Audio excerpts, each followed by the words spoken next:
Y a propósito, hablamos de el colombiano Brian García, hace parte de uno de los 8 migrantes, seguimos hablando de migrantes, que fue arrollado a las afueras de un albergue el pasado domingo en Texas, Estados Unidos. El joven de 23 años de edad había viajado por la frontera con el Darién. Hace 26 días exactamente. Su familia busca ayuda para la repatriación. Ya les vamos a contar qué está pasando con eso, la repatriación. Vamos a conectarlos en este momento con Nerelsi García, es la mamá que a esta hora nos acompaña, al igual que Jairo Correa, que es el presidente de la Fundación Vuelve Latino. Voy a empezar hablando con Nerelsi. Nerelsi, gracias por acompañarnos. Cuéntenos un poquito qué es lo que ha pasado, cómo fue que su hijo viajó por la frontera, por el Darién y encontró la muerte. Dios les bendiga.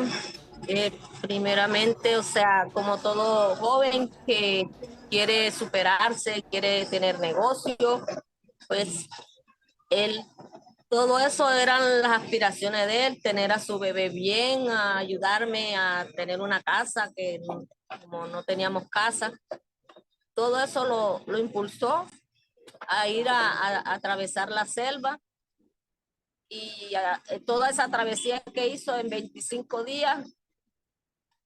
Y bueno, ya 8 días ya entrando a Estados Unidos.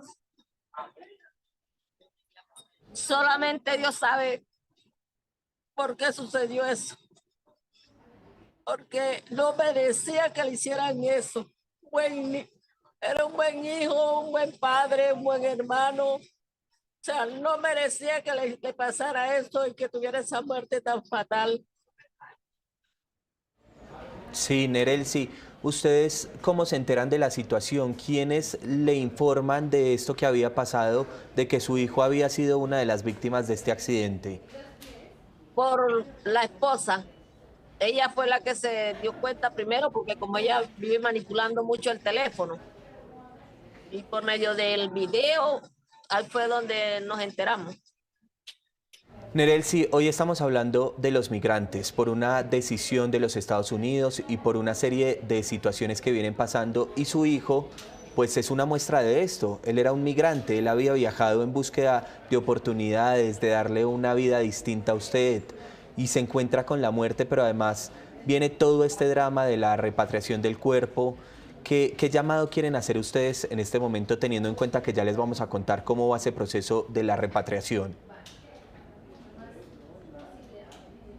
O sea, Mi vida, mi mamá lo único que desea es que la gente le brinde más apoyo a la fundación para que todo sea más fácil, para que todo fluya más rápido. Claro que sí. ¿Qué trámites han logrado hacer esta semana ustedes? ¿Cómo ha sido todo esto? ¿Qué les han informado? ¿En qué estado va esa repatriación?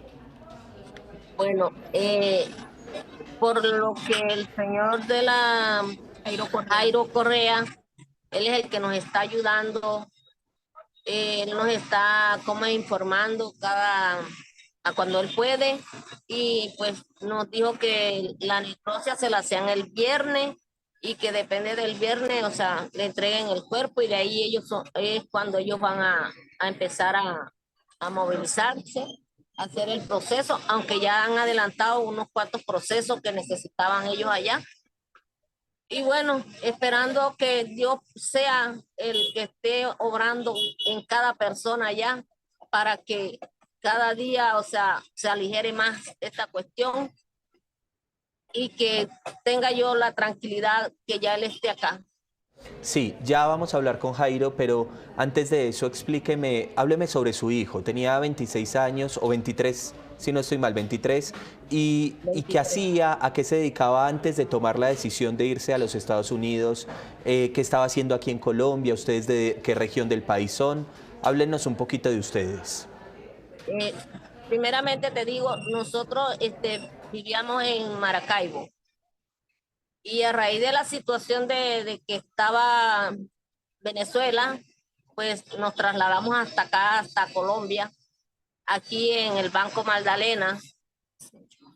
Hace 8 años tenemos de estar acá y él, o sea, un niño que le gustaba trabajar lo que sea, Él trabajó, o sea, empezó trabajando un pulilavado de lavar moto, carro, y se ponía a mototaisear.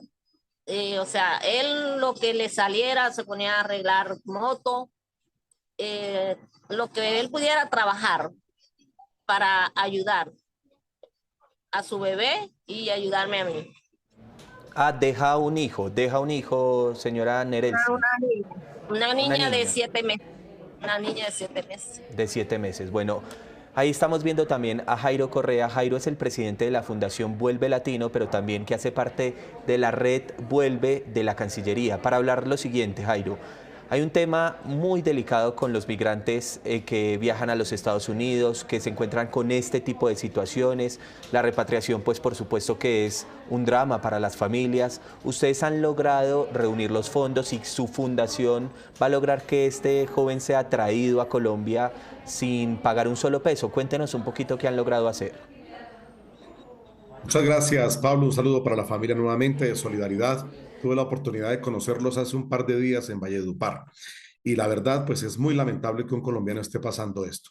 La Fundación Vuelve Latino es una fundación creada para ayudar a familias latinas que mueren en circunstancias no convencionales en Estados Unidos, como es el caso de Brian, que fue un accidente. Esto se considera como una víctima de crimen y por esa razón, tanto el gobierno de Texas, de Estados Unidos y Texas, y la fundación vamos a asumir el total del servicio funerario para traerlo hasta Colombia, transportarlo hasta el Banco Magdalena y hacerle en el Banco Magdalena todo el servicio funerario que requiere este joven.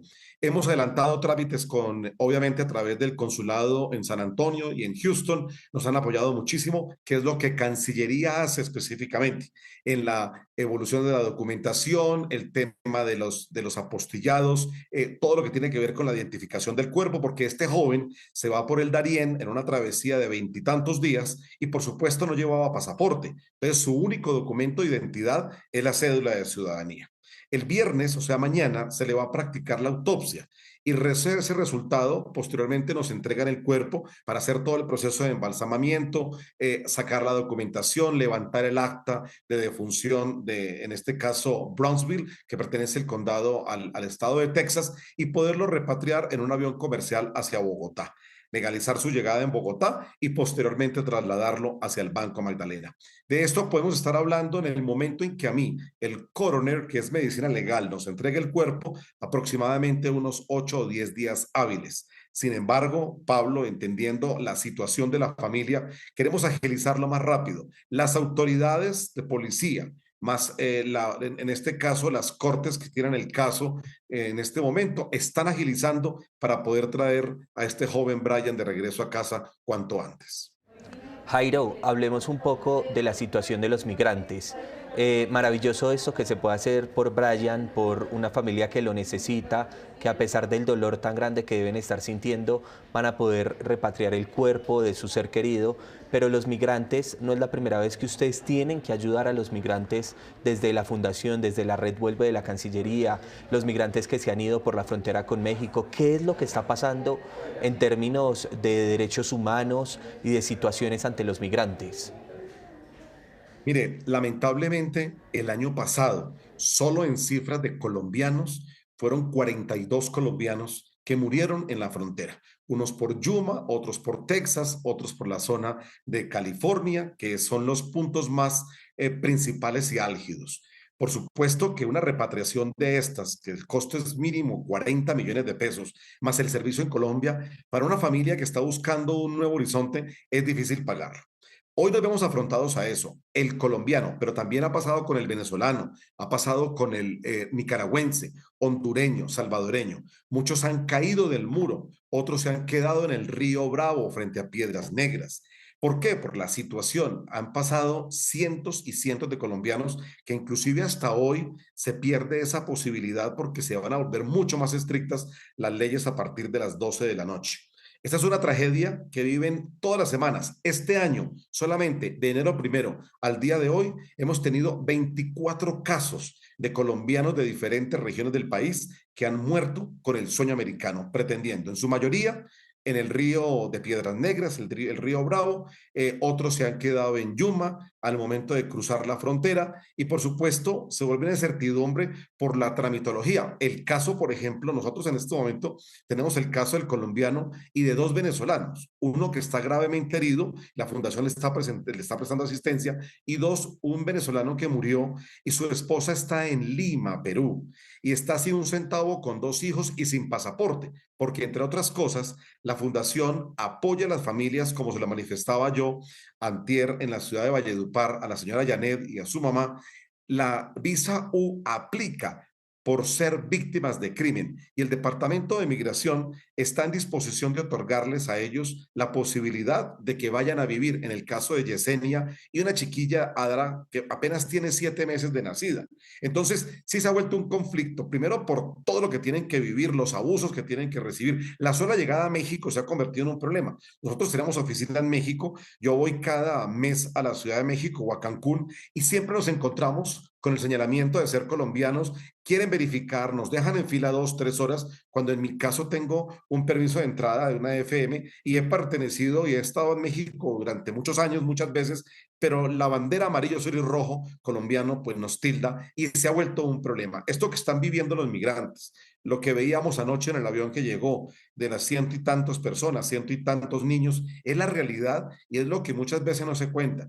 Y lamentablemente el sueño americano está llevando a que de cada 100 familias, una esté perdiendo la vida en la frontera. Tema que se ha vuelto, por supuesto, de noticia y además supremamente difícil para las familias. Estoy completamente aterrado con esas cifras que usted me está dando, 42 colombianos el año pasado y 24 que van este año. Volvamos con Nerelsi. Nerelsi, más allá también de la repatriación de su hijo, también ustedes qué llamado hacen a las autoridades en los Estados Unidos, en Texas, en Colombia, para que avance rápidamente la investigación y se establezca qué pasó detrás de este accidente, porque su hijo finalmente fue la víctima en ese caso. Bueno, solo les pido que por favor sean un poco más, que se pongan la mano en su corazón para que ayuden a agilizar lo que tienen que hacer allá con mi hijo, para que lo entreguen rápido y que, bueno, o sea, tengan un poco más, Dios mío, de estar pendiente de esas personas que están haciendo todo eso allá en Texas, que, que, no, que le den, o sea, ese apoyo allá a esas personas que están allá agilizando el trámite para que le entreguen el cuerpo de mi hijo. Que sí, nos unimos a este llamado y Jairo también para finalizar el tema de entonces qué día más o menos, haciendo las cuentas, podría llegar Brian a Colombia, el cuerpo de Brian. Como lo decía en un comienzo, dependemos de las instrucciones que nos dé el gobierno de Texas para poderlo repatriar. Ellos están apoyando muchísimo. Hay que tener en cuenta, se lo decía yo a la familia, que es un proceso atípico, anormal, y esto conlleva ciertas situaciones. ¿Por qué? Porque la situación o como se presentó la situación está siendo método o una perspectiva de investigación. Y por supuesto la identificación de cada fallecido, porque muchos de ellos iban sin pasaporte o en su momento no los tenían. Esperemos que si todo sale muy bien y el día viernes se le hace la autopsia, estaríamos hablando del día lunes o martes la entrega del cuerpo. Y a partir de ese momento contamos siempre con 7 hasta 10 días hábiles. Eso quiere decir que en el peor de los casos, el Banco Magdalena estará recibiendo a Brian entre el 25 y el 30 del mes de mayo. Para nosotros, como fundación, el objetivo es traerlo cuanto antes, porque conocemos el dolor de una madre y además en un proceso de duelo es quizás la única palabra que no encontramos para decirle a la madre, porque la esposa o el esposo fallece y estamos hablando de viudez.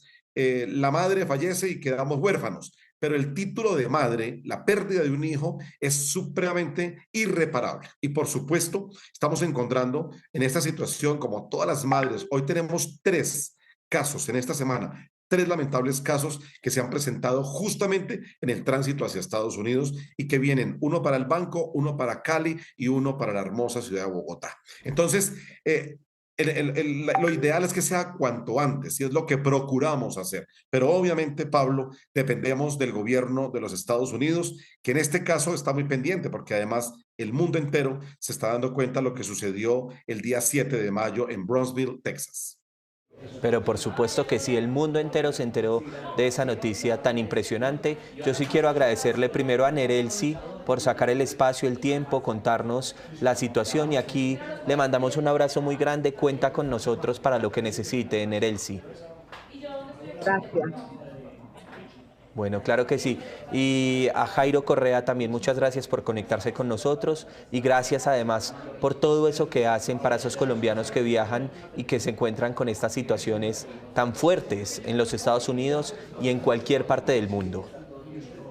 Muchas gracias a usted, Pablo, a Caracol ahora. Y hay algo muy importante para terminar, y es que el sueño americano es una oportunidad que todos podemos tener. Precisamente a partir de mañana comenzarán unas nuevas alternativas para ver una forma de llegar a ese país sin necesidad de someterse a estos peligros. Y a esta familia nuestra solidaridad en nombre de todos los abogados, médicos, los psicólogos, los empresarios que hacen parte de la Fundación Vuelve Latino, que están haciendo los aportes para que esta familia no tenga que onerar ni un solo centavo, y más bien les apoyemos con su visa U para irse a Estados Unidos, con todo el proceso legal, con todo el proceso de duelo que estamos soportando, psicológico, psiquiátrico, para sacar a esta familia adelante. Deja una niña de 7 meses que se iba a él con el futuro asegurado a un corto plazo, y a una madre y a una hermana que quedaron con el corazón en la mano después de tantos días de travesía, y terminar cuando ya habían tenido la posibilidad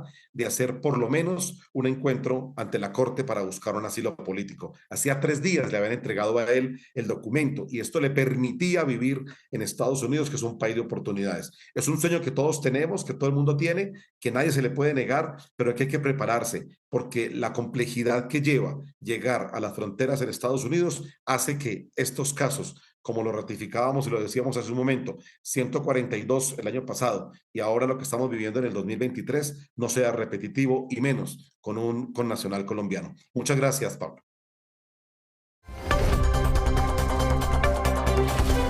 Y sobre las deportaciones de colombianos y las